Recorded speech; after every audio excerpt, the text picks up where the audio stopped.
Welcome to the 15th installment of the Amanpour Lecture.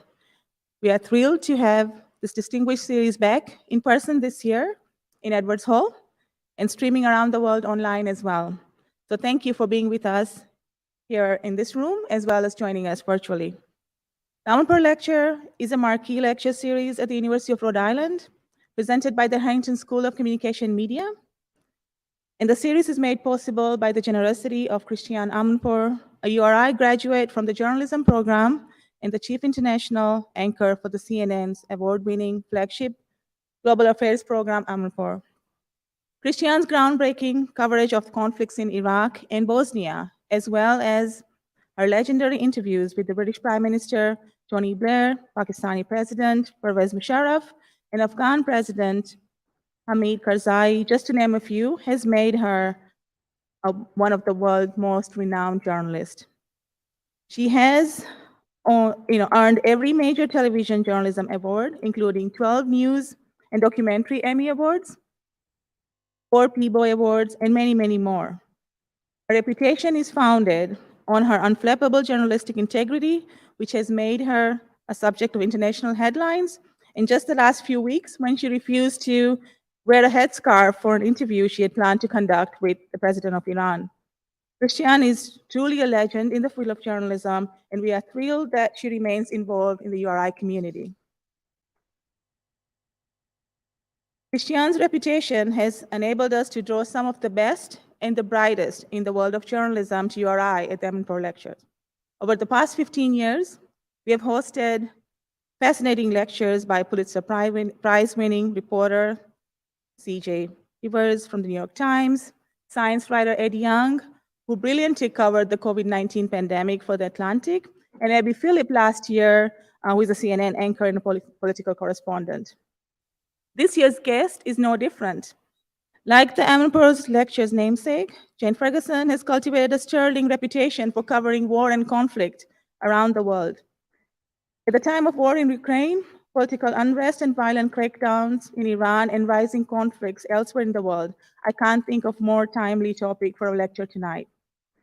Following tonight's lecture, there will be a Q&A session with our speaker, moderated by Vladimir Duterre, a URI grad and a CBS News correspondent who is also the Harrington Council member. And so he works very closely with me as a director of the school to advise me on how we should guide the next generation of the students and plan for the school. We'll have microphones set up. They're already on two sides for our in-person guests. And we'll be taking questions from those watching online as well. And now I would like to turn the floor over to Christiane Amanpour, who could not be with us here today in person, but she has sent along a video introduction of tonight's speaker, Jane Ferguson.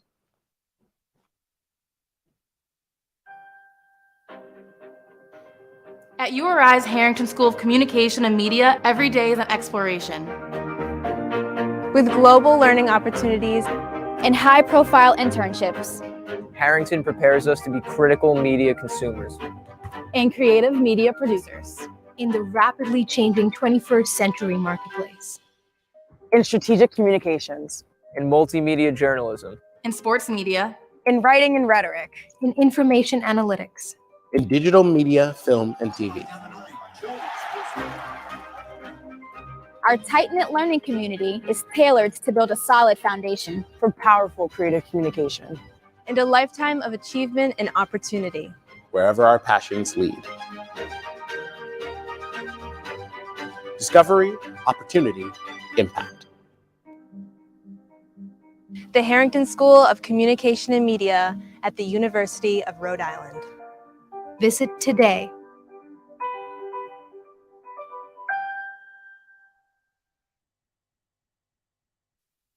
Good evening, everyone. I am so pleased to introduce tonight's speaker, Jane Ferguson, for our annual Amanpour Lecture in the Harrington School of Communication and Media at the University of Rhode Island, my alma mater. I'm really sorry that I cannot be with you, but here I am in my studio in London. Next year, maybe. Jane's work as a journalist began with CNN International, reporting from the Middle East and Africa as a freelance foreign correspondent from 2009 to 2011. And while at CNN in 2010, she was one of the first foreign reporters to embed with African Union peacekeeping forces in Mogadishu as they battled Al-Qaeda-linked Al-Shabaab militants. She joined Al Jazeera English in 2011 as an international correspondent, and she covered major stories, including the Arab Spring, the war in Afghanistan, the Palestine-Israeli conflict, and the Syrian civil war. She joined PBS NewsHour as a special correspondent in 2015, and she's reported from the front lines of the battle against ISIS. Her work has received many awards, including a George Polk Award, an Emmy, an Alfred I. DuPont Columbia University Award. That was in 2019 for her reporting from Yemen. She's also been rewarded for her humanitarian reporting. Throughout 2021, Jane reported extensively from Afghanistan, spending time with government troops, local militia, and the Taliban as they marched on Kabul. And on August 15th, Ferguson and her cameraman boarded the last commercial flight permitted to fly into Kabul to witness the Taliban enter the city hours later. She and her team reported throughout the deadly American-led evacuation efforts at Kabul airport over the next 10 days, documenting the biggest airlift of people since the fall of Saigon in 1975 and one of the biggest crises in recent US foreign policy. Now, she has since returned to Afghanistan to cover the humanitarian crisis, as well as the Taliban's subjugation of women and girls. In March and April of this year, she reported on the ground in Ukraine as Putin's invasion of that country intensified. Jane continues to report for PBS, and she's a contributor to The New Yorker and Atlantic Monthly. She lives in New York, and she's currently writing her memoir. And Jane's lecture tonight is titled Humanity in War Reporting, Bringing Authentic Individual Experiences of War into Conflict Journalism. And her extensive experience covering humanitarian crises and war makes her an ideal candidate to talk about the importance of humanizing this kind of reporting. So please join me in welcoming PBS News senior correspondent Jane Ferguson to the stage now.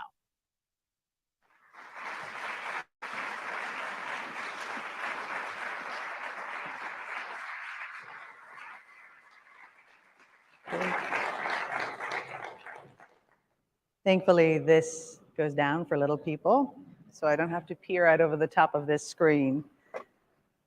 Great. That was an incredibly generous introduction. I'm very, very honored to be here, and thank you so much for coming tonight. As you've heard from Christiane there, the title and really the topic that I want to talk about is something that I do feel like myself and my colleagues in the field have already been really pivoting towards in recent years, which is bringing more humanity into the voices that come out of the war zones that we find ourselves in. The sole meaning of life is to serve humanity. These are not my words, these are Leo Tolstoy's, of course. And I think this is an important pointer from which to start a talk like this. For young journalists, any of you in the audience here, or those who would like to become journalists, the big question that we need to ask ourselves, especially if reporting from conflict zones, is how do we serve humanity more greatly in our field reporting? We are, of course, communicators, and what we're here to do is to help humanity commune with itself. We draw our viewers and our readers closer to the personal lives and experiences of those we meet who are living through conflict. Now, I have to give you some full disclosure. I'm not a trained journalist, not a formally trained journalist. I did not study in school, rather like many of you are, learning your trade properly. I didn't study this in a classroom. I learned on the road as a young cub reporter, as we would say in the business. And as a result, when I started out, I was extremely green, very inexperienced, not very good, and having to learn through all the different conflicts and crises that I found myself in. To say I was naive would be an understatement. When I was very young, I was 25 years old, I jumped on a plane to Afghanistan, where I would be going for a few weeks to report. And what I really wanted to do was to become a war reporter. which of course I had an idea in my mind of what that would look like, what that would feel like. When I was there, I wanted to meet other war reporters. I wanted to get to the front line, as though that somehow really existed. And I wanted to cover what we in the industry call the bang bang.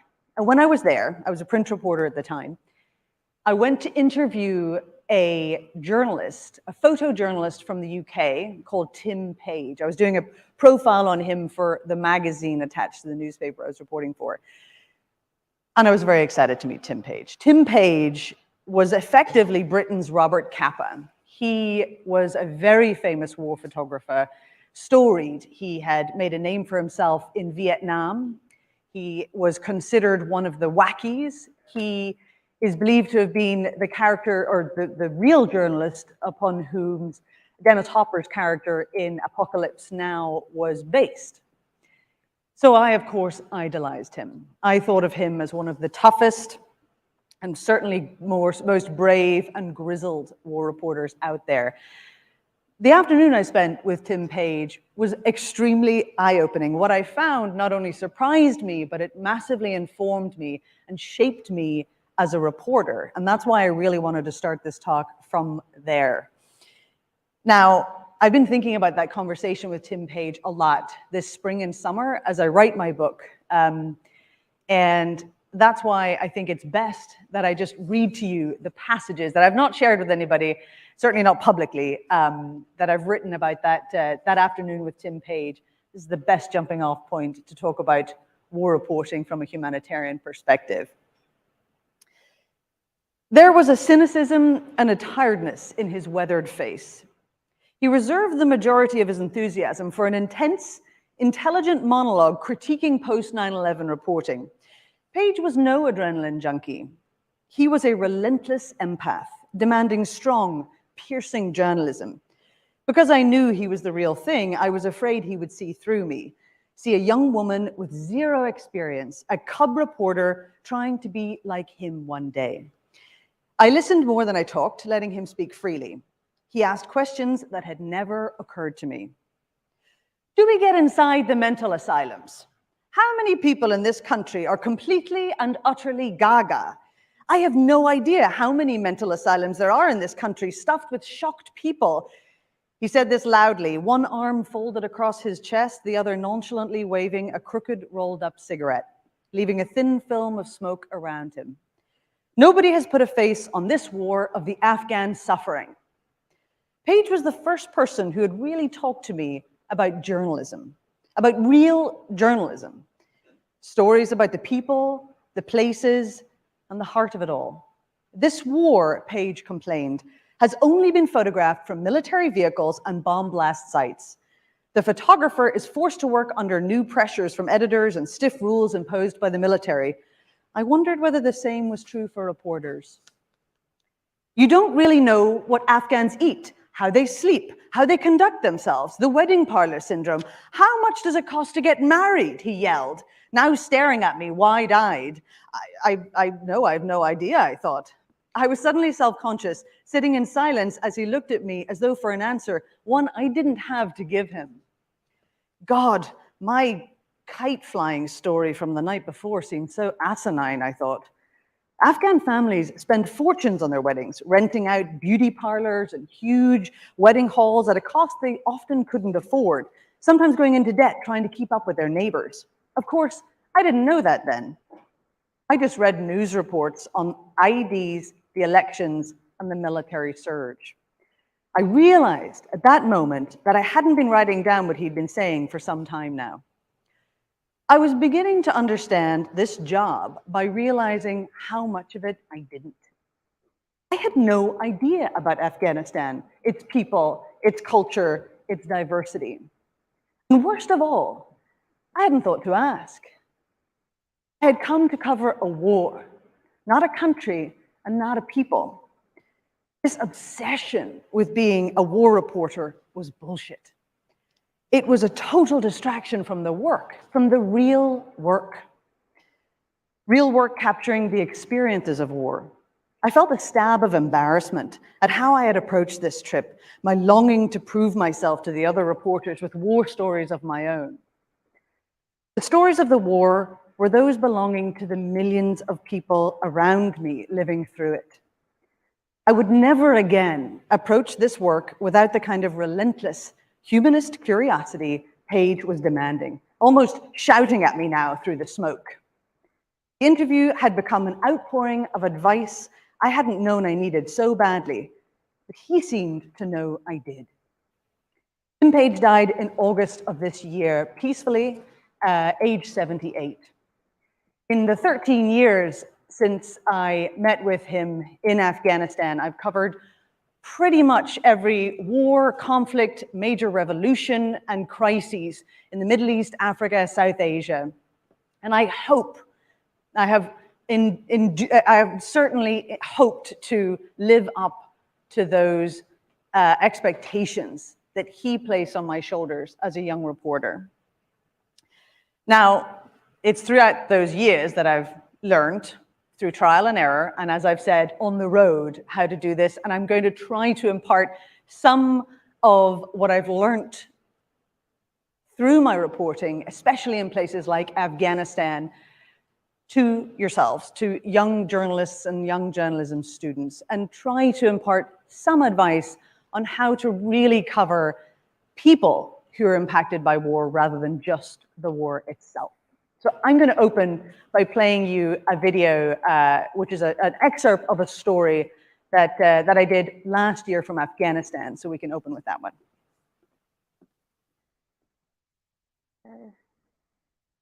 When we first met Dr. Shifajo, the Trump administration was in talks with the Taliban about leaving the country. At the time, women like her were worried about what might happen if the insurgent group returned to power. We want our right as a woman, as a doctor, as a mother, and as an Afghan, as a Muslim. You have daughters. What do you hope for their future? How do you picture it?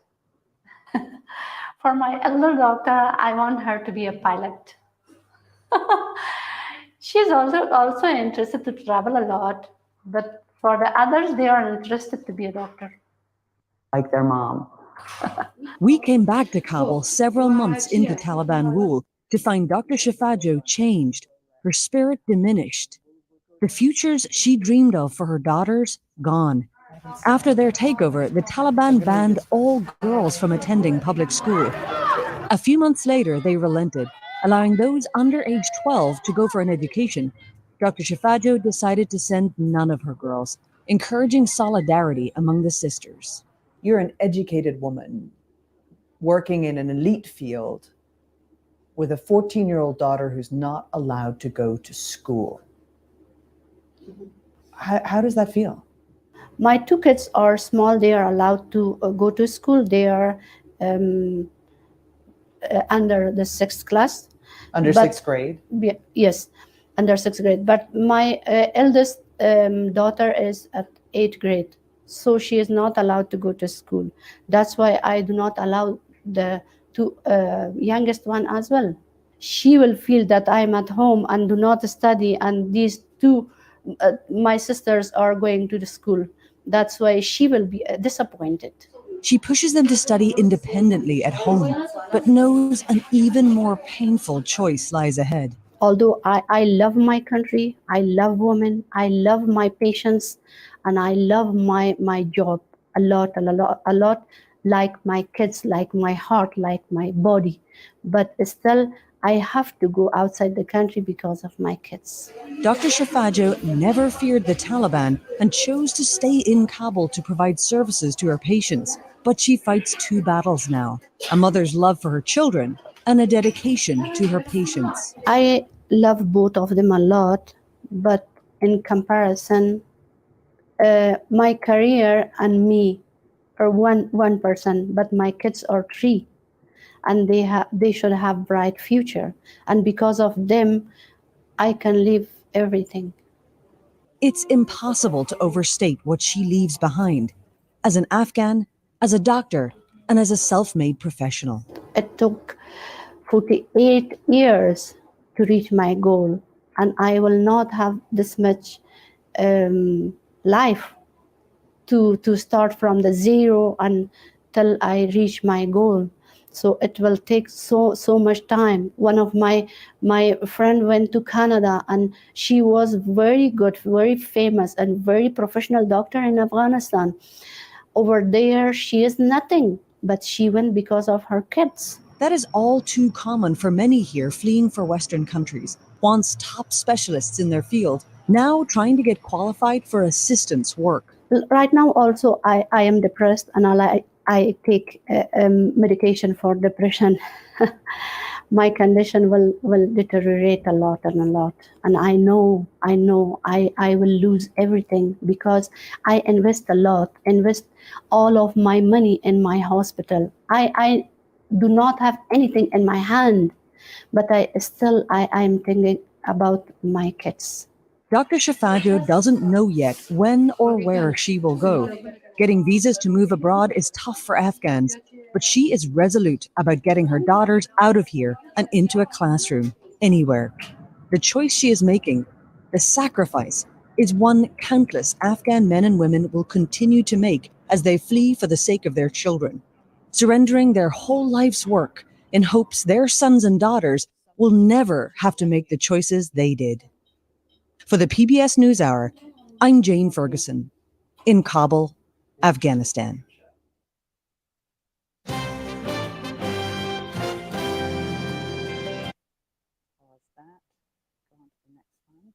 So the person you met in that story, and that's sort of a segment of a story, is a doctor called Dr. Najmusama Shifajo from Kabul, one of Afghanistan's most celebrated gynecologists, who we have interviewed at the NewsHour several times over the years.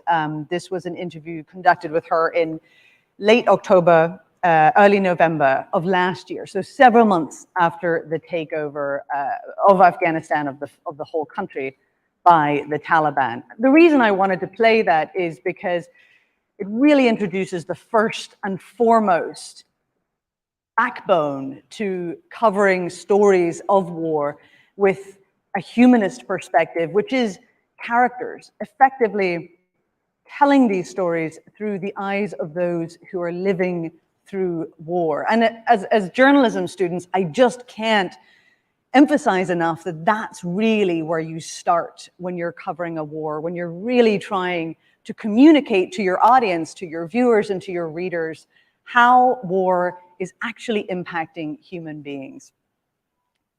We want to really find characters whereby we can show how their personal stories are intertwined with the news as it is happening. Now, it's very important for us to understand that we're not looking for an interview. I'm not looking for a soundbite, as we would call it in the industry, where we'll just grab someone, quickly get on camera what they have to say, maybe it's personal, and then we move on, and we can slice that into a story. What's important is we're not looking for sound bites, we're not looking for interviews, we're looking for characters.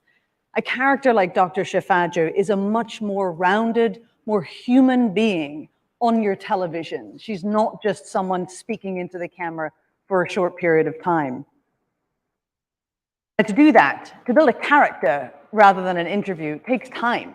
You have to actually approach someone like her with time, sensitivity, and an absolute openness to listen. Again, much more listening than talking on our part as reporters. We only know this now after spending a lot of time with our characters, what they've actually been through. Very often we'll meet people and we have an assumption about what their lives are like, but when we sit down and talk to them, they'll actually open up to us properly. And if we approach them with a sense of respect as characters and not as someone I need a soundbite from really fast because I'm on deadline, they will open up to us and they'll see that we do respect their story.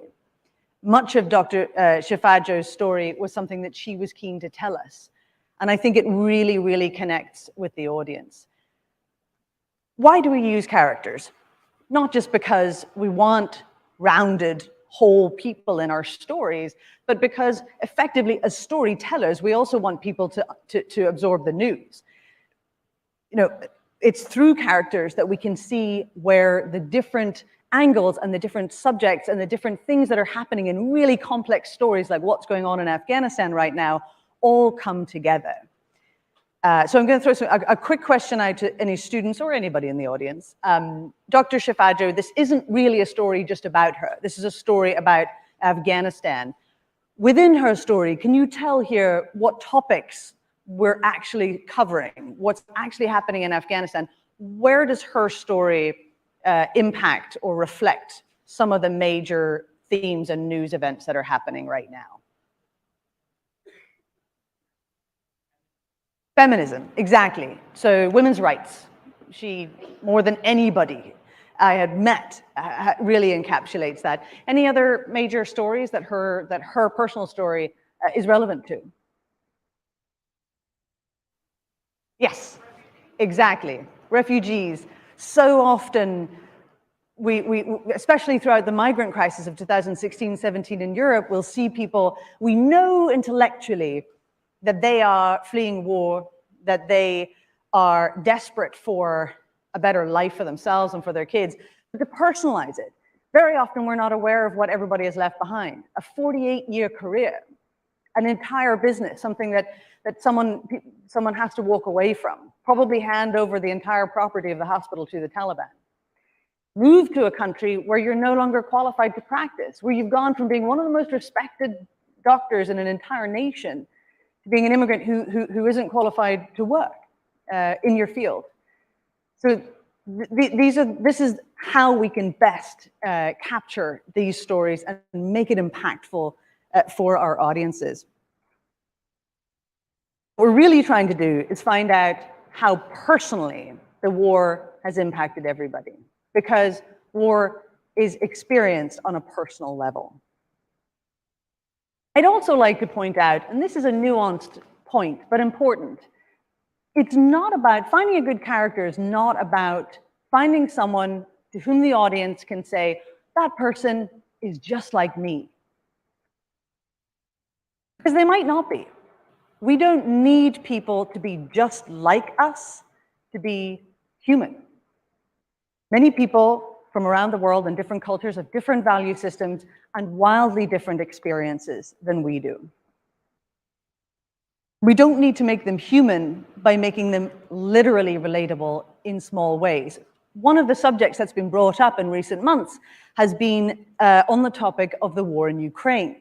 Are we relating to people in Ukraine more than in other places? I think we're human beings. One thing that tugs at our heartstrings is pets. You see at train stations, parents, children, and a little dog, or the cat in a cat box.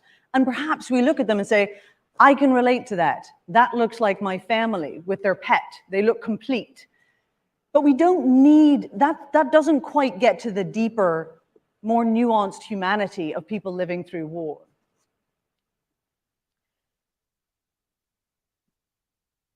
What we really relate to in a much more meaningful way, and what I think our audiences do, is how people react to the situations that they're placed in. What is it that people love? What is it that people desire? What is it that people fear? What are the doubts that they're experiencing? What are the impossible sacrifices and choices they're having to make in the face of conflict? We don't have to be exactly like them, but if we understand that they too have hopes and fears and dreams, then we are. They are much more rounded humans in that regard than someone simply having a cat. I want to look at one other Afghan woman who we profiled, again, several times over the years. Her name is Shahrazad Akbar, one of the most impressive young women I've ever met. She was Here at the Trump she was the head of the Human Rights Commission in Afghanistan. She won a scholarship to come and study her master's degree in the United States. After that, she wanted to dedicate herself to to improving the lives of Afghans through human rights. And at the age of, I believe, 31, she became the head of the Human Rights Commission in Afghanistan, an independent body. Now, when I came back to interview her again, it was January 2021, and Shahrazad had lived through, or was living through, an assassination campaign that wasn't very much covered in the United States at the time. Afghanistan had really fallen off the news agenda. People were not really watching it. They weren't sending reporters onto the ground to cover this very much. This was before Biden's announcement that the US would be withdrawing, which of course pulled more attention into the country. The Taliban were assassinating many public figures, but mostly women working in the public sphere, women working as judges, human rights defenders, and journalists in particular. Women who were clearly well placed, especially young women, for a career and a life in the public sphere going forward post-US withdrawal. So they were sending a message. Shahrazad Akbar had lived through losing many of her friends as well as her colleagues. And so this is our interview with her at that time. Administration's handling of their peace negotiations with the Taliban is tangible. Since the February 2020 agreement between the American government and the Taliban, the group has not killed American soldiers for over a year, but Afghans continue to be slaughtered. There was this promise, sort of made also by the Americans who initiated this process, that there will be a reduction in violence. However, what we see on the ground is the opposite. The Americans that protect themselves through the US-Taliban agreements, but there was no protection for Afghans. Shahrazad Akbar heads Afghanistan's Independent Human Rights Commission. The feeling is this feeling of being forgotten, being the process not being about Afghans at all. Is it about a dignified exit for the US, or is it about lasting peace for Afghanistan? Like so many here, Akbar has been personally impacted by the killings. Colleagues of hers at the Human Rights Commission have been targeted and killed in recent months. One of the biggest achievements of the past 20 years. We meet Dr. Mohammed Al-Izu. That seemed to stop. Let me just get it going. Akbar has been personally impacted by the killings. Colleagues of hers at the Human Rights Commission have been targeted and killed in recent months. One of the biggest achievements of the past 20 years was this cadre of Afghans who were trained. Some of them received international standard education. Some of them studied here in Afghanistan. They are the backbone of running a system of governance. And the message to them is, there's not a future for you here.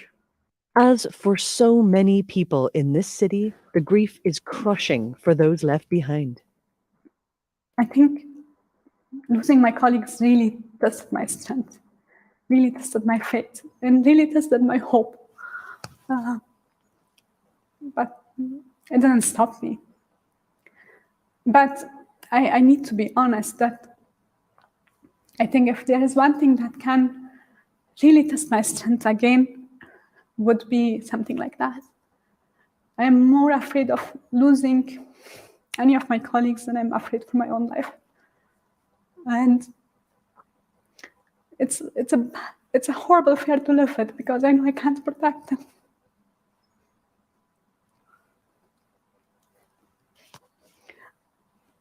Sometimes the only regret that I have about taking this job is this, that maybe I'm too young to experience this pain, to look the colleagues, parents in the eyes and tell them, I'm sorry, we lost your child.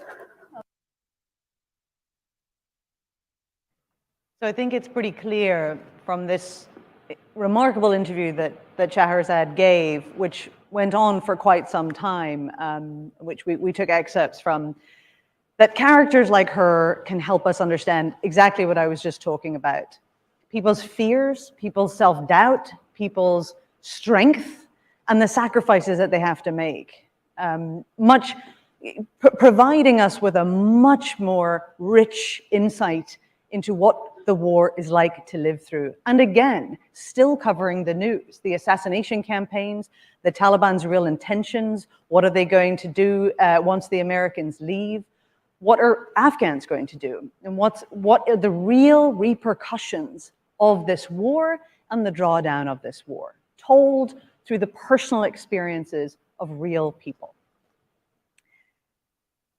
The second thing I'd really like to point out and push forward for reporters and students of journalism who are thinking, well, how do I do this, especially in print reporting? How do I make characters come alive? And how do I really make people seem so much more three-dimensional? And one thing that's very easy to remember, but sometimes technically difficult to do, but important, is through details. We search for details. What is the color of that child's pajamas in a refugee camp? Did that lady wear nail polish? Do they drink tea or coffee? Do they have any sugar in the house? Does she darn the holes in her sweater or leave them open? What type of cigarettes does he smoke? Did he quit smoking and then start again when the war began? Now, we don't access these details by walking into people's houses and barking at them, what color are your children's pajamas? We do it by simply paying attention. We listen and we spend time. Paying attention to detail can only be done, again, when you're listening more than you are talking. So if we spend time with people, we can really gather these small details, tiny details. What photos are on the wall of that house in Beirut? What books does that politician have on his desk? Does he have a picture of his family or a picture of himself? These details are the kind that we can only gather when we have an eye for them and a patience to listen and watch. But of course, it's all well and good for me to sort of talk about doing that. I think the best thing to do is give you a great example. And this is most definitely not my writing. I wish it was.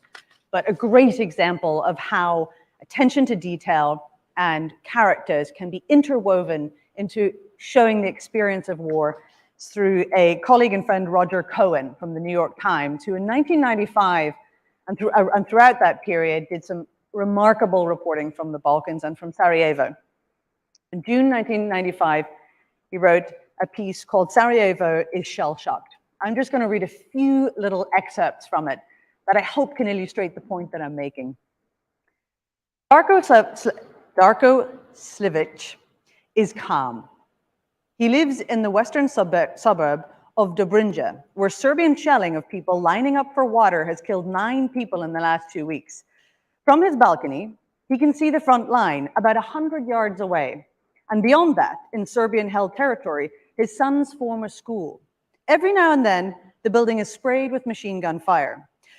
Before the war, he was a bank executive. Now he sips plum brandy, grows vegetables, and contemplates the devastation around him. We were in Europe, Mr. Slavic said, who is half Serbian and half Croatian. And now we are in the mud. I don't even think about this ending anymore. I'm just happy if my tomatoes grow. In fact, I don't think at all. If I start to think, I go crazy. My only thoughts are how to bring water, how to get something to eat, how to let the kids out, and how to feed my rabbits. It is raining, full stop. Mr. Slivic, who is 40, says the rain is bad for the potatoes and onions. Then he smiles to himself and mutters that he has become a peasant. His wife, who is half Serbian and half Jewish, hands him a photo album, but he pushes it away, saying that when he sees photographs of the world outside, he feels worse. This banker turned urban farmer started growing vegetables on a small patch of ground outside his apartment in 1993. The same year, he bought his first rabbit for $40. He started breeding them and at one time had 30 rabbits. Now he is down to 3. The rabbits live in an abandoned room too exposed to fire to be habitable, along with some snails that Mr. Slavic recently collected but has not yet cooked. I was worried about killing the first rabbit, he said. I thought it would upset my daughter. So I took the rabbit to a neighbor to be killed. When we put it on the table, my daughter asked what it was. I said, it's the rabbit. She tried it and said, I like it better like this than alive. She was hungry, you see. Mr. Slavic laughed to himself. He is a half-Serb, fired on by Serbs who used to be his neighbors and friends, a well-traveled international banker who is now reluctant to go downtown. He says he understands how the world feels. He used to look with disdain at wars in Africa and the Middle East. Now others look at the Balkans in the same way. A little later in the same article, Havda Sadikovic-Koso has gone into the egg business. She recently acquired 99 chickens, which she keeps in a hut in her small garden. The chickens were brought through the tunnel under the airport that is the city's only tenuous connection with the world outside. They produce about 630 eggs a week, and Mrs. Sladikovic-Koso earns 10 German marks for every 30 eggs. Animals have saved me during the war, she said. It's much easier to deal with them than humans. Before the chickens, I had about 100 rabbits. I never believed I could kill one. But then one day I was really hungry. I took a rabbit by the ears and whirled him around like a ventilator. Then I hit him on the head with a piece of timber. He lost consciousness and I slit his throat. The first time it was not easy, but after that I was fine. She lit a cigarette, full stop. Honey, she said, I can look at 100 rabbits with their throats cut, but one drop of human blood and I start to cry. I have a well here, and when people come to get water, all I can think is that a shell might land and sobbing drowned out her words. So Roger Cohen uses an incredible attention to detail and what might be considered by some reporters not paying attention to be small talk. Interesting but irrelevant small conversations. But these are the experiences of war, and this is the perfect way to put those details and those experiences and those conversations into print journalism and communicate effectively what people in Sarajevo were going through in 1995.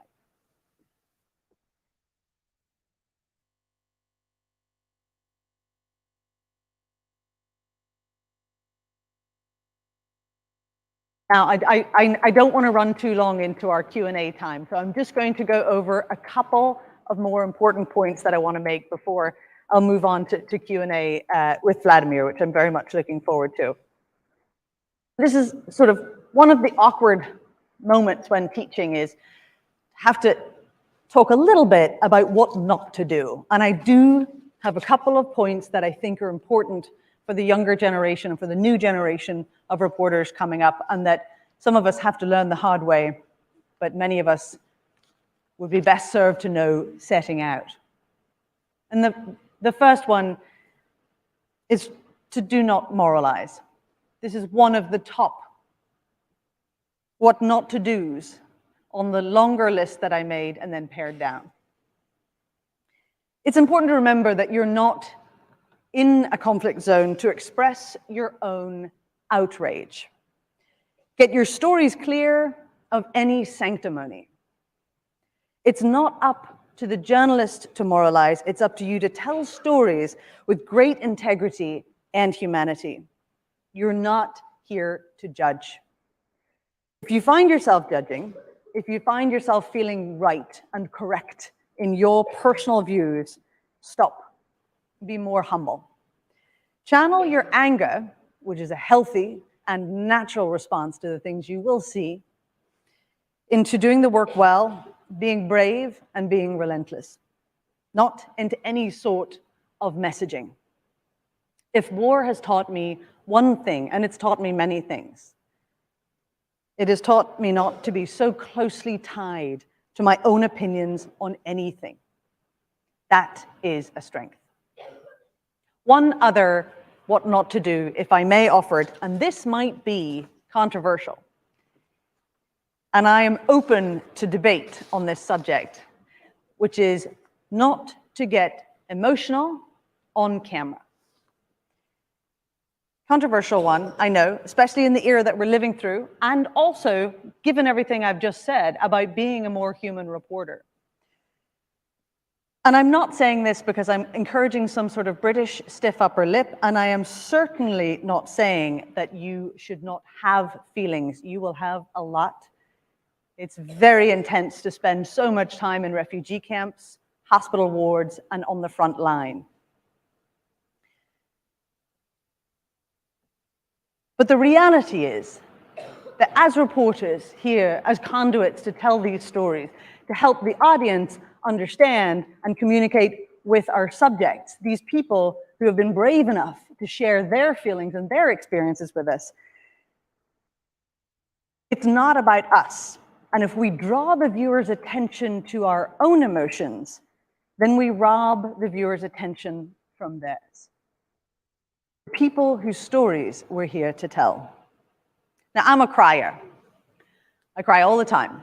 Sad movies, especially those adverts that are going to come out now at Christmas where there's always a dog that's been left out in the snow and they've been abandoned. And I'm a crier on the road, very much so, much more than anyone would know, because I do make an effort to not make my emotions the center of the attention of our audience.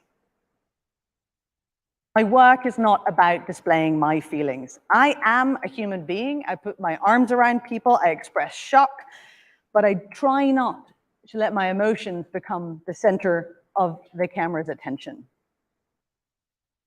We can show our compassion through our work ethic, our courage, and our approach to the work that we do. Now, one thing I have not talked about when we've talked about these incredible characters that we get to profile and the stories that we get to tell is the fact that I am remarkably lucky because I get to cover stories with an unprecedented amount of airtime. These stories might be 8, 9, 10 minutes long. That is absolutely unheard of.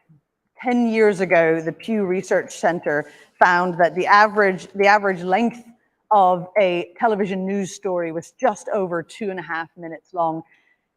Quick glance at the evening news on the networks now, and you'll see 45 seconds, 90 seconds, maybe 110 seconds. So I'm well aware that putting humanity into our reporting in this way takes up television real estate. And so there is an argument to be made, yes, Jane, but you have time. You have time to set up these interviews. You have time to meet these characters. You have time to research these stories and to film them. But I would make the argument that I do think this kind of reporting can go into hard news stories as well. Certainly they need more airtime. Certainly they need more than just seconds, but multiple minutes. But it can be done, and I'd really like to just close with one piece from, let me see if I can fast forward. Another morning at Cal. One piece of hard news where myself and my cameraman had to gather a story, report it, write it, edit it, and file it for the evening news in the same day, where we tried to take the same approach that we've taken to all of our feature reporting and attempt to do it with our breaking news stories. I'm going to play a little bit of this, and then we can move on to the Q&A. I just wanted to make sure that I could share this with you. It's a little bit long, but I might shorten it while we watch. Kabul airport brings with it more people and more desperate pleas to be allowed in. Every day, thousands of men and women clutching pieces of paper, military ID cards, even old photographs, search for someone to talk to. An immigration official, anyone with answers. All they find are heavily armed soldiers. So lots of documents, but unfortunately we don't have any answers from the SIV. This is the. So you applied for an SIV? We applied, but we didn't get any answers from the SIV. When did you apply? Last week. Last week. Yes. You applied whenever you heard that the evacuation was happening? Yes. SIVs, or special immigrant visas, are meant to be for those who worked as interpreters for the U.S. military here. Getting one has for years been an infuriatingly slow and complex process. Earlier this month, the State Department said Afghans who didn't qualify for the SIV program, but were still at risk for their affiliation with the U.S., like those who worked for USAID-funded projects or American news outlets, could apply to the U.S.'s refugee program. We're working hard and as fast as we can to get people out. In reality, this was too late. As the Taliban took over Kabul 9 days ago, many were left unprepared, not least of all, the U.S. government. We didn't have time for the visa and everything because my father was This process was too fast? Yes, the Taliban thinks that my father is working with NATO and he is a spy, foreign spy. Okay, we need help. I don't know why they are not accepting these documents, but we have lots of documents. But the SIV, they say that they need you to have an application number. I know. Do you think that they'll give you a number and maybe you can come back? I know. I think we don't have time. My family is hiding in Kabul. A few have resorted to waving the flags of the nations they work with. Everyone has some sort of paperwork, but the system of checking has collapsed. Even passport holders from NATO countries have trouble getting through. The American soldiers here are not immigration officials and have little idea either as to who qualifies to be allowed in. An informal rule of U.S. passports and green card holders only has become the new reality. So the people on this side are being held here by American soldiers, but over here, we'll go this way, we have a massive crush of people, and the British forces are trying to keep them back. And the difficulty for people here is that they're being told that they don't qualify and they're not going to be let in at all. At least 20 people have died so far in the crush of the crowds, including one 2-year-old child, according to the New York Times. Her mother, a former U.S. military interpreter, trying to get out. Overnight, a gunman opened fire on Afghan forces, monitoring access to the airport gate, killing at least one Afghan soldier and wounding several more. U.S. Central Command said no U.S. or coalition service members were injured. Each day brings more bodies in the street, and those who succumb to the brutal summer heat forced to wait in the open for days. There are no bathrooms. The entire area is an open toilet. Taliban fighters watch on. Even they seem stunned by the situation. Back in Washington, White House National Security Advisor Jake Sullivan said the U.S. is in regular contact with the Taliban to ensure that the evacuation operation is secure. He would not confirm whether the August 31st deadline would be extended. The Taliban said today that would be a red line for them if the U.S. is not gone by the end of the month. In the days remaining, we believe we have the wherewithal to get out the American citizens who want to leave Kabul. We're in touch with the Taliban daily. We're in touch with our allies and partners. We're reviewing our progress in this particular operation, which we feel has been substantial over the past few days. Sullivan also confirmed that the U.S. is doing biometric and biographic screening on all Afghan refugees granted admission to the U.S. before they arrive. Today, White House officials reported 28 U.S. military flights have evacuated some 10,400 people from Kabul over the last 24 hours. The U.S. has now relocated about 42,000 people since the end of July. Pentagon spokesman John Kirby confirmed U.S. helicopters are also being used to reach the outside the airport. Soldiers are dealing. Politicians in Washington scramble to manage the fallout from this crisis. American and allied soldiers are dealing with it face to face.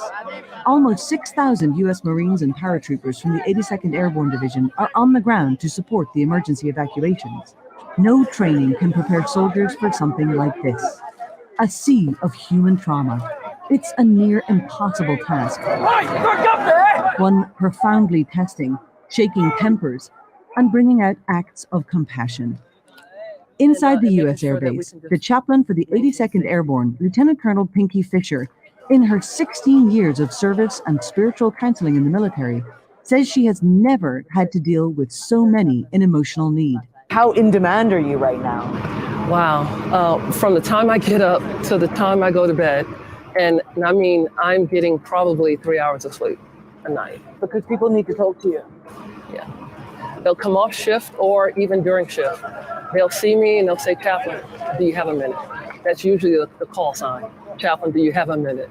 The moral injury of having to turn people away and play a role in their pain is weighing on many here. Some of them are married with children of their own. And I think they're looking at local nationals and they see their family in their own eyes. And I think that's what pulls them, especially children. I think that pulls every human being is to see children. So anytime you see a child hurt or they look like they're hurting, that pulls on you. And I think that's what's tugging on a lot of soldiers. They are ready to fight an enemy, but You don't touch kids.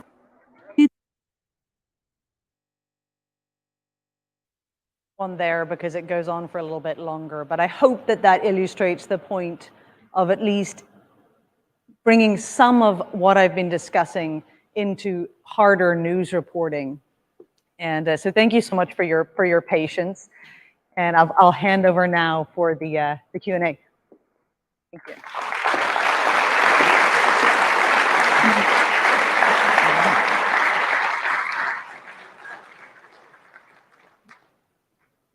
Thank you, Jane. That was a fascinating talk. Almost brought tears to my eyes, especially the last video.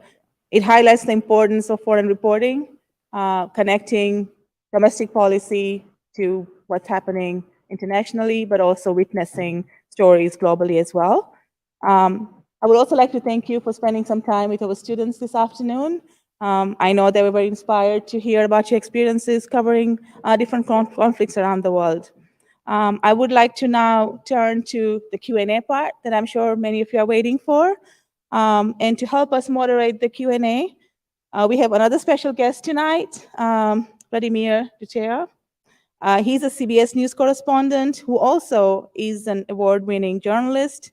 He has a Peabody Award, Emmys, and he's renowned for his coverage of protests following the police shooting of Michael Brown in Ferguson, Missouri, as well as his work exploring the Islamic extremism in Paris and Brussels, following the terrorist attack in France that killed 130 people in November 2015. So please join me in welcoming Vlad. Thank you.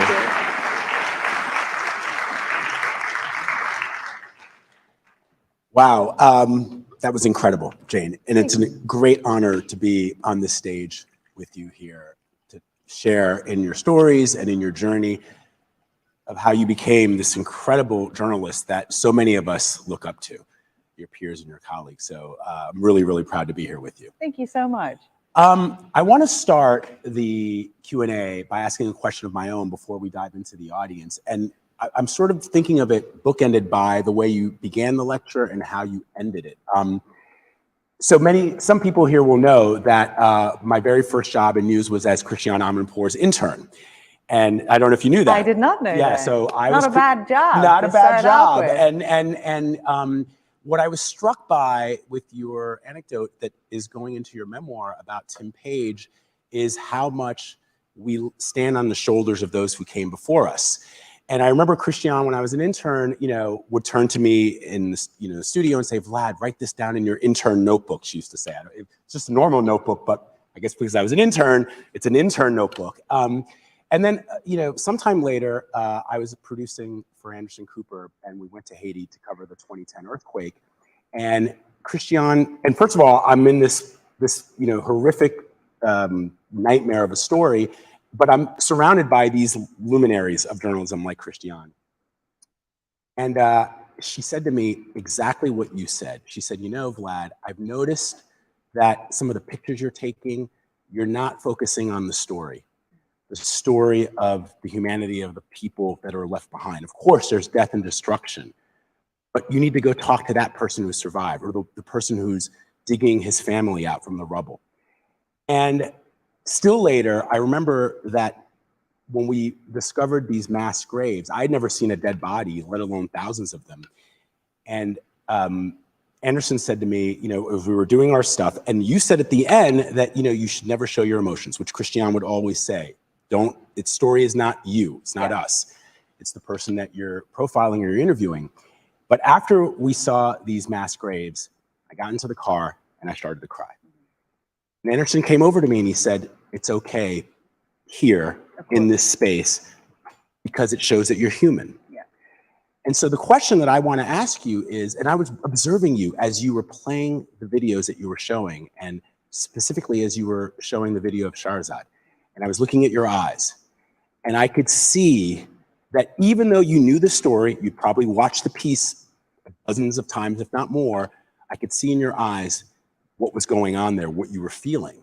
And so my question is, how do you maintain your humanity? How do you find a way to release the pressure of having covered so many horrors in the world today how do you find a way to hold on to your humanity? Because you know that we have so many peers and colleagues who run from one war, from one catastrophe to another, and then they find solace in drinking, or, you know, and ultimately it's not sustainable. Yes. So how do you find a way to release that pressure? That pressure is a valve that you absolutely have to, I mean, you have to take care of yourself, and add it into the sort of subliminal trauma that we're all sort of like experiencing whilst working, is the fact that we're also physically and emotionally exhausted. So we're working 20-hour days for maybe 2-3 weeks.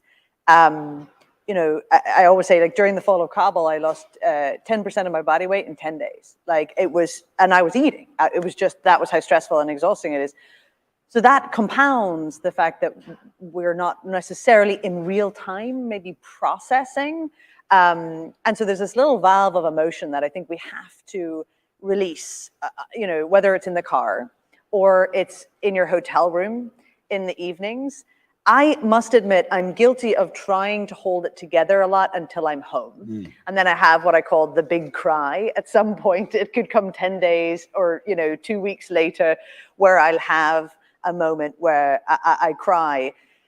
But the reality is that when it comes to, and so that's very much so about taking care of yourself. You have to take breaks between assignments, and those breaks have to be mental health breaks. You have to relax. You can't jump from one story to the next and numb with booze and food and the next story and busyness and success. That's a good point. But in terms of keeping your humanity, the reality is, like, I don't understand, honestly, intellectually, how anybody could become numb to these things, because I wouldn't do this job if I didn't really care. Like, I mean, you know, I'm a public broadcaster. I'm not making millions of dollars. I'm working like incredibly long hours. You know, you don't do this for glamour. You only can sustain it at this level if you actually care. And so the humanity is what drives me. It's not something that I have to work to keep alive. And you're right, like, when I watch these pieces, I feel so deeply impacted by them.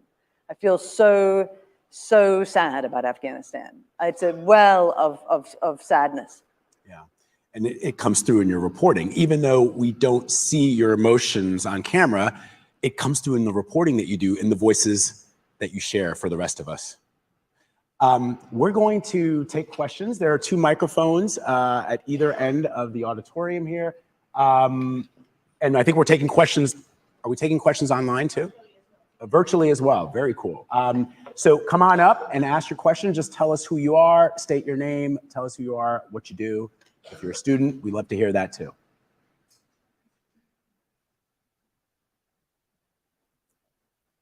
Don't be shy. I am an open book. You can ask me anything. I'm pretty easy. The other thing that you said that was interesting. Yes, sir. Jim Seymour.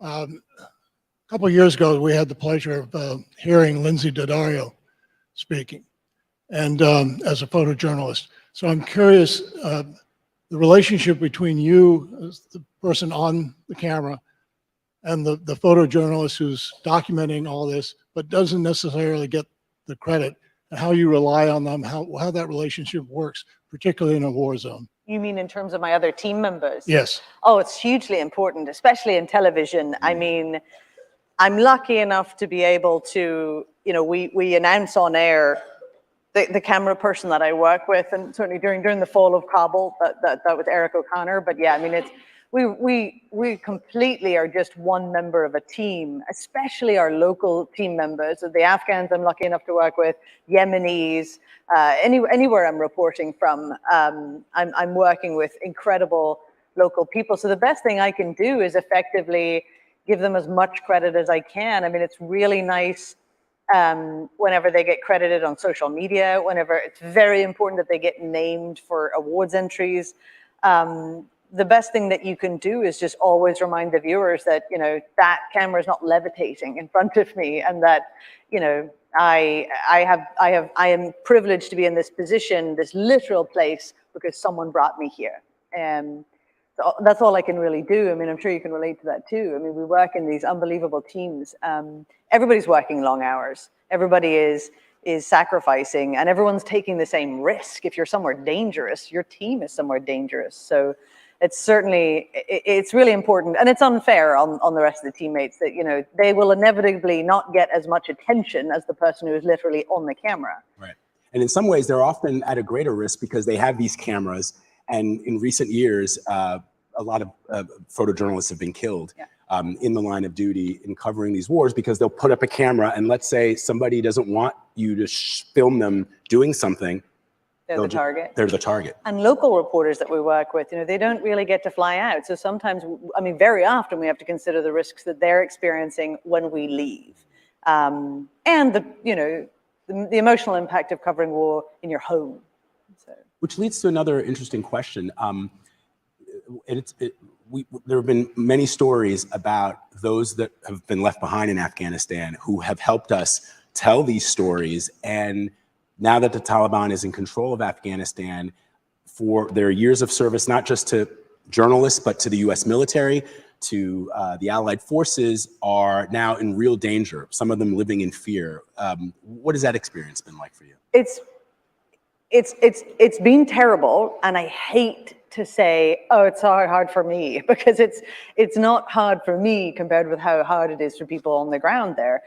What's very tough is that we end up with so many people overwhelmed, like so many people were evacuated, but still there's a huge amount of people who still need to get out, who are under threat. At the time, even some of the more pessimistic voices thought, well, let's wait and see how the Taliban behave.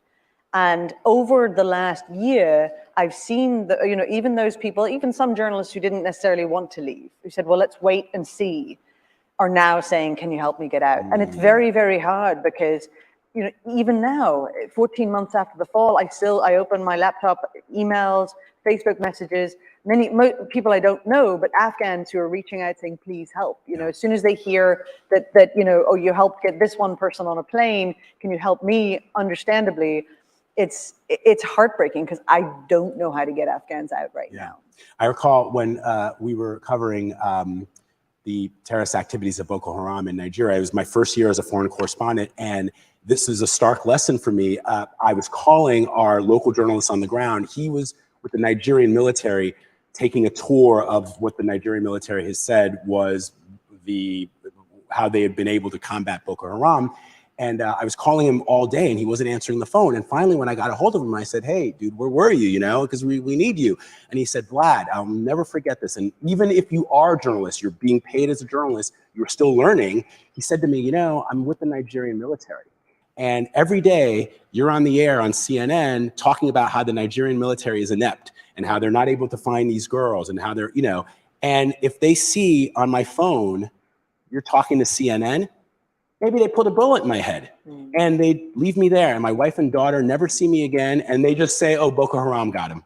And I'll never forget how devastating, like hearing that and understanding that for the first time. It was my first 6 months or 8 months as a correspondent. And then you realize the risk that the folks that we rely on to tell these stories are in. Definitely. Yeah. And you have to sometimes accommodate for that. You have to sometimes distance someone from a story, make it very clear that they're not associated with it. Sometimes you have to get people out of a country.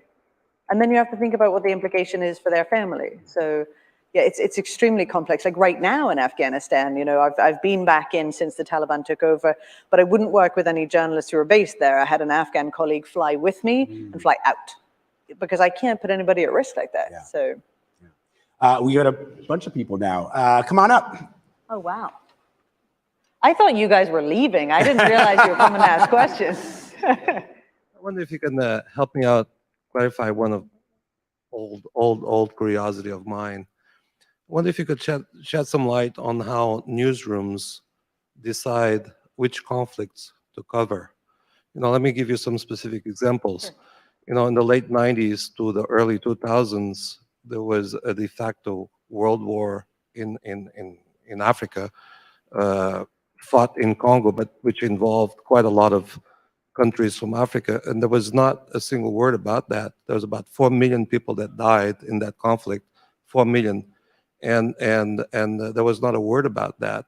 As we speak right now here, there's a hot war going on between Azerbaijan and Armenia, and there's not a single word about that on the press as well. So I just how come some conflicts get airtime and others don't? I think it's one of the most fundamental and important questions on foreign coverage today. So many wars are getting. There's no denying that coverage of conflict is completely uneven. I mean, we know this. I was in Ukraine, in Kyiv in March, April, and there had been an airstrike that had landed on a residential housing estate, one of those huge post-Soviet estates. And there were so many journalists there the next morning. Some of us had to wait our turn to do our stand-up so we wouldn't be in each other's shot. And to me, that's never happened to me before because I spent most of my career covering uncovered wars, South Sudan, Yemen, places like that. And so I'm very well aware that there are many conflicts that are absolutely not given the resources. Look at what's happening in Ethiopia right now. I know CNN, Nimel Bagir has been doing some amazing reporting, but not many others. And it's true with Azerbaijan, what's going on. There's still massive conflict in the Congo. There are wars all over the world that are not getting as much attention. The answer to why is very complex. And it's usually not necessarily down to one thing. It'll be the geopolitical context of what's going on. I mean, there's no denying that Russia invading Ukraine right on the doorstep of Europe has vast geopolitical implications. But look at Syria. Syria is still happening. Over 500,000 people dead, and then they stopped counting. So it's very complex. It's geopolitical. It's fatigue, which is a very depressing and sad reality. And very often I do think that the nature of news, and it's a bad thing, is to move on to the next new thing, because the new war is news. The old war is still happening, and it's same as the old war. So we have a tendency to jump onto the new thing. And there are many, many reasons. Another important point is access. We cover a lot of uncovered wars. Like, for instance, Nima's work in Ethiopia, that's unbelievably difficult to get to. Yemen was the same. Yemen was, I was going to say, purposely. And Jane, just so people understand, you have done a lot of work in Yemen, but I would probably bet that if you stop 15 people on the streets of New York City and ask them what's going on in Yemen, they would say, I don't know. Yeah. Even though you've been there. Sure. And by design sometimes. That's what really bugs me and all of us as foreign correspondents. Yemen was censored because there was an effort to prevent journalists from getting to there. Same with Ethiopia. Same with a lot of wars where human rights abuses are taking place. So the sad reality is that sometimes and very often that works. You make it dangerous enough, you make it difficult enough, you make it closed off enough, you will slow the flow of reporters getting there. Thank you for that question, sir. Yeah, it's a good question. Hi, who are you? Tell us who you are, your question. Hi, Vlad and Jane. My name is Aiden. I'm a computer science student here at URI. So I wanted to ask, your work and the work of other journalists have helped bring attention to many of these terrible conflicts around the world. And we want to hope that that has helped the people affected by them in some way. But do you ever feel like you wish there was more you could do to help these people, especially when you've talked to them and you've seen how it's affecting their lives personally? Yeah, every day. Every day. That's the biggest question to haunt war reporters is, does my work make a difference? I think we all worry about that. Worry is the wrong word. It's a whispered fear. We cover war our whole lives, and it doesn't end. So there's a sense that there can be a futility. There's also a certain degree of guilt involved in our work, which is a sort of subliminal feeling. Am I a voyeur? You know? Why am I filming this? Should I have been a water engineer, a nurse, maybe, you know, a UN coordinator, a human rights lawyer? I've thought about that a lot when I interview people in jail. There's a huge amount of questioning. What impact am I making with my skills and my time? Am I helping people? I don't have an answer. I mean, I suppose I could come up with a logical answer that would say, well, if I wasn't there, it would be worse. And that's probably sort of true. But it doesn't make you sleep any better at night. You know, the worst part of our job has nothing to do with sleeplessness and, you know, cheese triangles for dinner and, you know, getting food poisoning. I mean, that's all just part of the adventure. Like, the worst part of your day is when you go to a refugee camp and someone brings you their sick kid because they think you're a doctor. The only way I can make peace with it, I do think about it a lot. I think it's important to think about your life and what you do, is that perhaps it might be a Western mindset to want to see the change I make.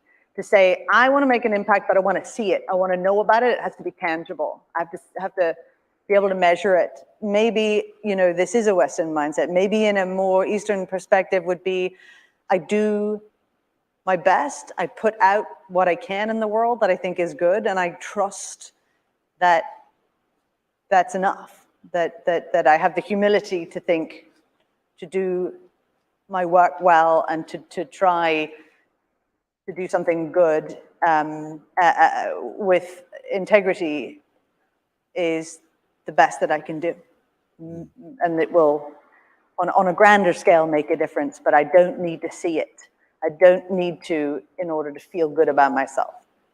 It must also be, it's gotten a lot harder because in years past, in the days of Tim Page and Christiane Amanpour, when they were in the field, governments would see what's on CNN or see what's on PBS and say, well, we better fix things because it's being reported around the world. In the last 10 years or so, governments don't care. They know that they're able to say, well, that's fake news. Don't listen to them, which has made your job even. They can say it's fake. We also live in a post-scandal world, you know? How do we incite shame? How do we make politicians think, oh my goodness, now we're going to have to react now? You know, how do we, you know, it's not our jobs to impact policy, but it is our jobs to help people understand policy. So the politicians, you know, those who are making these decisions, do they take into consideration what our viewers are going to think? And I think you're right. I think, you know, there's a sense of fatigue. Yeah, for sure. Hi. Hi there. Hi. Hi. So my name's Adam. I'm a journalism student here. And I'd say I'm really interested in learning more about the process of sort of learning about a country and being able to tell the story of that country, especially because there's only so much you can do before actually heading there and meeting the people yourselves. And generally, in some cases, you've been to a lot of countries and not really many that you've been in peacetime. So what is that process sort of like? How long does it take? Well, I mean, I think the only way to really, really do that effectively is with experience and time. You know, I mean, we can cram as much, ask as many questions, but ultimately nothing will compensate for having been somewhere many times, oftentimes lived there, at least lived in the region. I mean, you lived in Africa, in Nigeria for 3 years. Yeah. For 3 And years. CNN wouldn't put a West Africa correspondent who wasn't living in West Africa. You know, I mean, certainly they would have loved to have found somebody who was Nigerian or West African, but if you're going to cover a region, you know, and it's the same with CBS where I am now, they want you to be there, and they don't. I remember when I was at URI, there was a book I checked out in the library. It's out of print now, by an old school journalist from like the 50s or 60s, and the title of the book was Has anybody here been raped and speaks English? Oh my God. Right, which is what the journalist like walked into a room and he had to get the story, and his editor said we need a story about women in this war zone who've been sexually abused, and get that story. Wow. So, is anybody here? Do you speak English? And that's that's how they got the story, and then they parachuted out back to their home countries, right? But it's not like that anymore. I know. Yeah. Profound. I know. Right. So yeah, the experience I think is the key. You're never going to be able, I think, and Jane, you can expound on this, but until you're actually there, you can read all the books you want, but in a country like Afghanistan, where there are many, many different ethnic tribes living there who speak different languages. I found that in Nigeria. Most people don't know this. In Nigeria, there are almost 500 different ethnicities living within the borders of Nigeria, right? And so you're not going to be able to know anything about that if you're reading a book in New York or wherever you live. You got to go there and meet them and figure out what's what. Yeah, and if you are going somewhere for the first time, you just rely so heavily on brilliant local partners. Like the journalists that you work with on the ground are people who you do a lot more listening and a lot less talking around. So you really rely on them for expertise. Thanks for your question. Thank you. How you doing? My name is Jonah. I'm a sophomore journalism major here, and I just have a question about how did you realize you wanted to become a foreign correspondent, and also naturally with that how do you fight that constant fear of always being in danger? I feel like that's a very pressing question that my mom would want to know if I'm pursuing this career.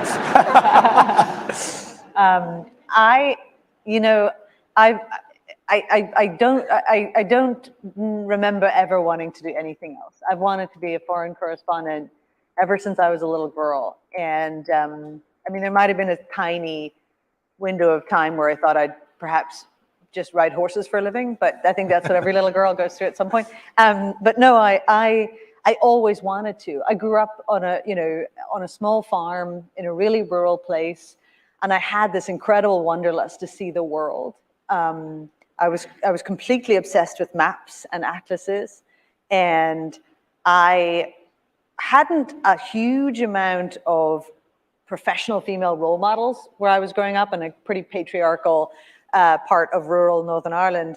And when I turned the TV news on in the evenings, I saw on the BBC women traveling around the world, Kate 80s and the Orla Guerin, all these women traveling around the world and actually, being listened to and talking to other people and interacting with powerful people. All the men in the living room used to shh, wished everyone wished it's the evening news. And they're listening to women talking in a way I'd never seen them do in real life. So it was kind of interesting, So I think that piqued my interest. And again, the wanderlust of being able to go off. And I also grew up in a conflict. I grew up in Northern Ireland where there was a sectarian conflict that was going on that was something that was also very complex and hush-hush within certain families. And I was fascinated. I grew up down the road from a bunch of farmers who brought the British government to its knees with some bags of fertilizer and smuggled shotguns. And I think in retrospect, I couldn't understand I wanted to understand what would make a normal person, bakers, farmers, taxi drivers, commit acts of violence. What made communities hate one another. Looking back at the sectarian differences of Northern Catholics and Protestants, the cultural differences are so minute. Right. I think these things were working on me back then. And the other question, how do you, for your family members, your loved ones who worry about you every time that you go out into the field, how do you allay their fears? Or have they accepted it even though they're constantly looking for a text, waiting by the phone, and they just have come to live with that? It's not easy, I think when you're in your 20s, you kind of just sort of buzz around the world a bit oblivious to the impact that your work might have. Ukraine was really tough on loved ones because there were so many, especially the moment I arrived in Kyiv, there was a terrible tranche of tragic killings of journalists. I think there was about 4 in a week. Yeah. And that was pretty rough.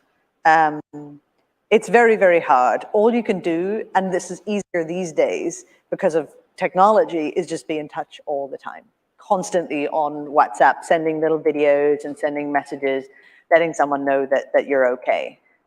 Sometimes if I'm going to do something that's a little less safe, I might not mention it until afterwards. Every journalist knows how to do that. Right? Yeah. But yeah, it's definitely something like the emotional toll this takes on the people who love us is something that I've been thinking about increasingly in, over the last year, more so than when I was younger. So it's not very easy. You can't lie to someone, especially if they're a news junkie and they're watching the news. So. Hi. Hi, my name is Ronan Hemwick. I'm a junior journalism major, and I'm also a part of our student newspaper here. So I just have a question kind of on behalf of all young journalists. Goes to both of you. What is your biggest piece of advice for young journalists? You first. You first? Oh, no. I have to think about this. Don't let anybody dissuade you. It's an incredible job. I mean, there'll be a lot of people who'll say, and I'm like pretty jaded about some parts of the industry. So, I can be kind of gruff, but it's the greatest life. It's unbelievable. So pursue it. Don't stop. It's phenomenal. To be a journalist is incredible. It really is. And I'll jump off of that and say, to me, one of the most important characteristics a journalist has to have is curiosity. And Jane talked about when she was starting out and she wanted to be in the Bang Bang. That was like her dream. But you also realize as you make your way to get the opportunity to do what she does, that there are stories happening down the street right here in Kingston that are just as profound for the people that are being affected by them as anything that we can cover beyond these borders. And once you start to get that experience of talking to people in the way that you saw in some of those video clips, and you do that, people are people wherever they are. People in Flint, Michigan, the United States of America, people suffering because of a lack of clean water, people dying because of a lack of clean water, the millions of people who have died around the world from COVID-19 in the United States even. So no story is too small as long as you maintain that curiosity. What's going on there? Who's that person? Does your child what color are your child's pajamas? There's a great story. I'm not a professor, but I hope that you have been exposed to this. Jimmy Breslin, the great Jimmy Breslin, wrote everybody, Jane, you mentioned the live shots of reporters all lined up to do the one story. When President Kennedy was assassinated, every reporter in the world in America wanted to get an interview with somebody close to the administration or even a family member of President Kennedy's. And Jimmy Breslin he had no access. So he wrote a story about the man who dug the grave for the president of the United States. And it won a Pulitzer, I believe, because here's a guy who's like, well, there is a story here about this horrific thing that has happened, the assassination of a president, but how does it affect this man who's going to dig the president's grave? And he wrote an incredible story about that. And there was probably not, and if I recall the way the story was told to me, it wasn't an editor that said, you should go interview the gravedigger and see what no, they said to him, go get Jackie Kennedy and don't come back until you get me some quotes from Jackie Kennedy. And he couldn't do it. And so how do you do that? You find another way to tell the story. Thank you very much. Hello. Hey. Hi. This question is from one of our viewers. Steven Zorn on YouTube asks, please tell me about the passion you have for your job as a journalist to tell the story of how war and trauma impacts humanity. How do you combat perception that news is politicized? It's a tough one. I think just the first question there, the best way to encapsulate the experience of war and helping people understand, effectively what it's like for people to live through is summarizing some of what was said in the talk, is that everybody experiences war on a personal level. There's a myriad of videos I didn't get to play because, time exists. But, I've interviewed archaeologists in Raqqa Museum who watched their life's work be smashed by ISIS and various extremist rebel groups. Or you might find, you know, whether or not it's a doctor who has to give up her profession in order for her daughters to have a career, or whether or not, you know, you're in an orphanage in Yemen where little boys have been told that they're just there for boarding school and this is so that they can study, whenever actually their mothers have had to remarry, their mothers are widows and they've had to remarry for economic reasons. And so that's really, I suppose, the nut of it all, is that every single person experiences war on a personal level. And so those are the stories really that you want to tell. The second question was about the politicization. That's tough. You know, we're living in a very hostile moment towards journalists and journalism. And I'm someone who holds journalists to incredibly high standards. I'm super critical of the news and how it's reported but even I can see that, you know, there's so much contrarianism right now, so much suspicion. You know, I very often and I really try to engage people who are suspicious of the media, because I'm often saying, you know, like, there's not a conspiracy, you know, like, we're just doing our best. And the reality is, though, what we're really talking about there is trust. Yeah. And I don't have a really strong answer. I don't have a clear solution to how we get people to trust us, other than to simply do work that I think is filled with as much integrity as you can, work for brands, news brands that are really respected. All we can do is offer up our work. Whether or not people trust us, I'm just not sure what the answer is. Yeah, I don't have one either, because it's difficult. I remember Ben Wiedemann, who's a CNN correspondent, longtime CNN foreign correspondent, like Jane has covered many conflicts throughout his career, was arrested once in Egypt because, and we were talking about the people behind the scenes, because Ben was reporting from somewhere in Cairo, and somebody back in Atlanta supered, and this is for those of you who are learning how to work in a control room and learning how to write graphics, you know, put the location of where he was, they put the wrong location, right? And so they found him and they arrested him, and the reason they arrested him is because you're lying. You were not in Tahrir Square, you were somewhere else. But on CNN, going out to millions of households around the world, it said that you were in Tahrir Square. You're lying, you're trying to subvert the Egyptian government. It was on purpose. Right, it was on purpose. You did it on purpose. And Ben has no idea of the graphics that are going out to air when he's live. This was a live hit, right? Not a package, not a piece that he taped. So he doesn't know what's appearing on the screens. And so I have no idea what you're talking about. Detained for 24 hours. And because they don't trust us, because they see a mislabeling of a location that a reporter is in, and they think that you're doing it to try to subvert the government or to try to bring them down. And there's nothing you can do about that, because that's just the way that they think. And it's extremely dangerous. I've had to wear a stab vest whilst working in Egypt during some of the most rough days of post-revolution years. But it's also dangerous to democracy. It's dangerous to the institutions. It's dangerous to the notion of truth. It's dangerous to the notion that you can find out through us what's happening in the world. Yes, sir. Hi, my name is Jerry. I am not a student in the journalism program. You look like one, though. But I am an older resident of the area, and I have a question for you about connections. I found your case studies that you were doing up there quite fascinating, that you showed examples of. And I'm thinking of the journalism students here, who of course can't go abroad and cover wars in foreign countries. But I think of the refugees who have come recently from Afghanistan, and some who have settled right here in our own state of Rhode Island. And there was fanfare about it at first, and then it kind of dissipates. What happens to them? And I think for our journalism students, that would be a wonderful study if you could get in touch with those people to see what it's like now, for those people who left everything, got out, luckily, but what's their life like now? I was going to ask you your opinion on that. I think that's an incredibly solid assignment. I think that's absolutely, journalism students can access these people.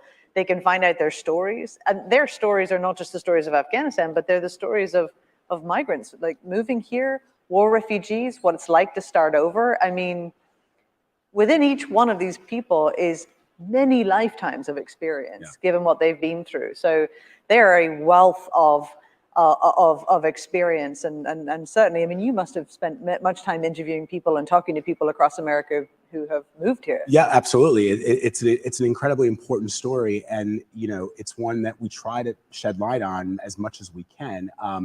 And oftentimes, you will find, just like you find in every refugee story, every person who comes to a place that is better than the place that they left it, that they are grateful for the opportunities that they've been afforded to be here. And we try to share those stories. And on that note, before we wrap this up, I just want to ask one last question of you, Jane, because there will be some young reporters here, some young journalism students who will say to themselves, you know, it's really, really hard to get a job at PBS. It's really, really hard to get a job at CNN or CBS News or you know, NBC.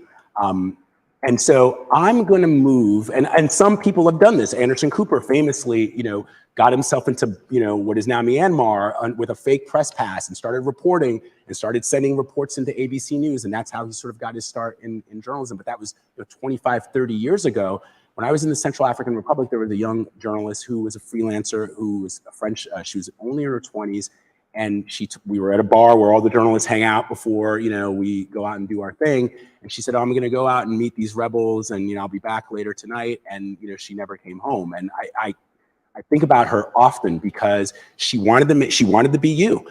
And I think that there's an appeal for young journalists, young people who graduate from journalism programs who say, you know, I'm just going to go and try to make my luck. Yeah. What's your advice? My advice is to do that, but not in extraordinarily dangerous places where you have no support. You know, there are, like, you know, I did that. I was in Yemen freelance. I was freelancing in Afghanistan. I mean, most of the time and most of my career, I've been on assignment, but in certain times I wasn't. But I would say that you can go out and freelance, but Central African Republic is not a place to be unsupported by yourself. You know, but you could go out, you know, you could work in other places in Southeast Asia, you can work in other parts of Africa, and you could even be in Central African Republic and not necessarily heading out on the back of a motorcycle with some rebels. You know, there are ways to do this work supported. There are ways to get insurance. There are ways to get commissions. There are ways to get support to work with local fixers. If you don't have that, there are still, as the point that you've made, tons of stories to be told that don't have to be within the hot zone of the war. So, I mean, there's an entire world out there that you can go out to and freelance within, you know, whether you're in Latin America or you're in Africa or you're in Asia. You don't have to be chasing bang bang anyway. So, you know, there's no need to do it unsupported. I'm so grateful to be back at URI, still learning from Jane Ferguson. Thank you so much, Jane. This is incredible.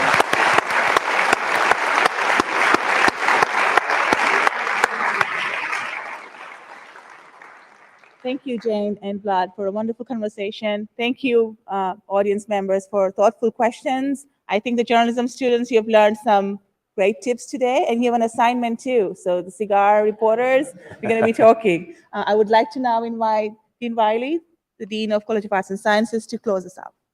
Thank you, Amina. And thank you, Vlad and Jane. Terrific conversation at the end, and also your talk, Jane. Thank you. Educational for all of us here at URI. I just want to say quickly, thanks to all of you for coming. This is a great week for the University of Rhode Island and the Harrington School of Communication and Media, as we're not only we brought our Amanpour Lecture back in person. Thank you, Christiane. I know you're happy we're back in person. I hope you're watching. And we're also celebrating the grand opening of the Ranger Hall, which has been fully renovated. In addition, tomorrow we're going to hold that grand opening. You're going to see a building that it was a project that was years in the making. It gives Harrington, Harrington School of Communication and Media, a dedicated space for students to gather and collaborate. We have new classroom spaces, including active learning classrooms.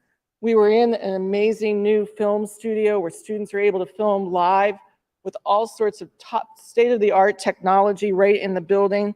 This is a game changer for the Harrington School and for the University of Rhode Island. We're incredibly proud of it. And if you're around tomorrow, we invite you to come down to the quad at 11 a.m.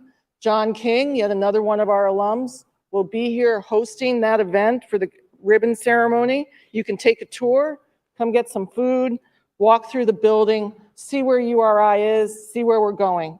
And thank you for being with us tonight.